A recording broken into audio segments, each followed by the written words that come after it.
A high school student carrying two pistols shot to death a fellow student before killing himself Tuesday in an attack in a southern Philippine high school campus that he live-streamed using a body-worn camera, police and other officials said. According to Associated Press, it was the second fatal school shooting in the country in just 2 months. Hundreds of students were evacuated after shots rang out in the high school building of the Ateneo de Zamboanga University campus in the southern port city of Zamboanga. 2 other people were injured, police and city officials said.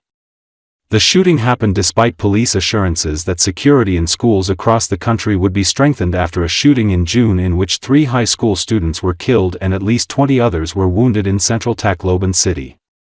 Police arrested 2 students, ages 14 and 15, and accused them of carrying out that shooting.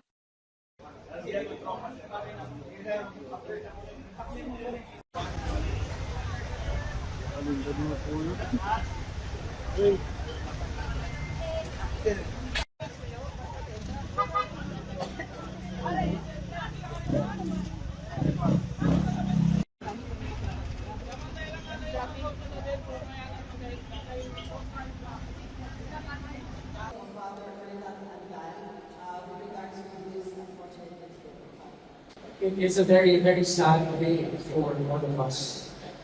The university is saddened for the incident that happened today here at our junior high school campus at Tumare. As of now, we confirm that there are 2 fatalities. As for other information, we are coordinating with authorities for the full report and full details, which we hope to provide as soon as possible.